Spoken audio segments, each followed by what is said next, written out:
حضرت ابو ہریرہ رضی اللہ تعالیٰ عنہ بیان کرتے ہیں کہ حضور نبی کریم صلی اللہ علیہ وسلم نے ارشاد فرمایا، قرآن میں ایک ایسی صورت ہے جس کے 30 آیات ہیں جو بندے کے لیے شفاعت کرے گی یہاں تک اس کی مغفرت ہو جائے گی۔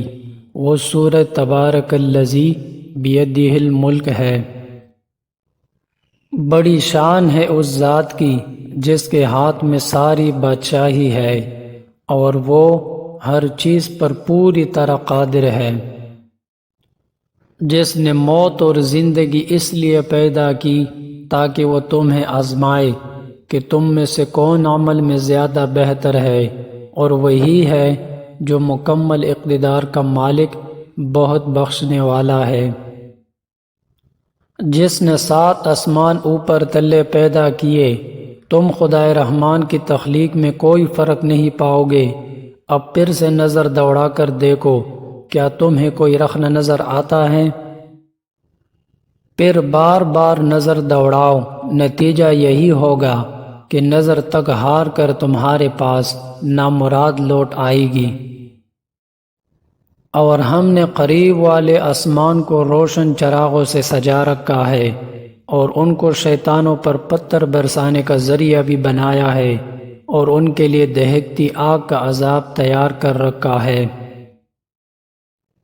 اور جن لوگوں نے اپنے پروردگار سے کفر کا معاملہ کیا ہے ان کے لیے جہنم کا عذاب ہے، اور وہ بہت برا ٹھکانہ ہے۔ جب وہ اس میں ڈالے جائیں گے تو اس کے داڑنے کی آواز سنیں گے اور وہ جوش مارتی ہوگی۔ ایسا لگے گا جیسے وہ غصے سے پڑے گی۔ جب بھی اس میں کافروں کا کوئی گروہ پھینکا جائے گا تو اس کے محافظ ان سے پوچھیں گے کہ کیا تمہارے پاس کوئی خبردار کرنے والا نہیں آیا تھا؟ وہ کہیں گے کہ ہاں، بے شک ہمارے پاس خبردار کرنے والا آیا تھا، مگر ہم نے اسے جھٹلا دیا اور کہا کہ اللہ نے کچھ نازل نہیں کیا۔ تمہاری حقیقت اس کے سوا کچھ نہیں کہ تم بڑی باری گمراہی میں پڑے ہوئے ہو۔ اور وہ کہیں گے کہ اگر ہم سن لیا کرتے اور سمجھ سے کام لیا کرتے تو آج دوزخ والوں میں شامل نہ ہوتے۔ اس طرح وہ اپنے گناہ کا خود اعتراف کر لیں گے۔ غرض پٹکار ہے دوزخ والوں پر۔ اس کے برخلاف جو لوگ بن دیکھے اپنے پروردگار سے ڈرتے ہیں ان کے لیے بے شک مغفرت اور بڑا اجر ہے۔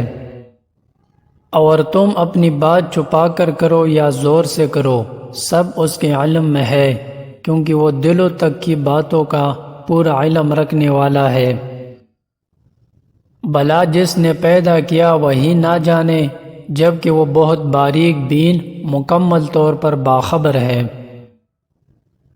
وہی ہے جس نے تمہارے لیے زمین کو رام کر دیا ہے، لہٰذا تم اس کے مونڈوں پر چلو پھرو اور اس کا رزق کھاؤ، اور اسی کے پاس دوبارہ زندہ ہو کر جانا ہے۔ کیا تم آسمان والے کی اس بات سے بے خوف ہو بیٹھے ہو کہ وہ تمہیں زمین میں دنسا دے تو وہ ایک دم ترترانے لگے؟ کیا تم آسمان والے کی اس بات سے بے خوف ہو بیٹھے ہو کہ وہ تم پر پتھروں کی بارش برسا دے، پھر تمہیں پتہ چلے گا کہ میرا ڈرانا کیسا تھا؟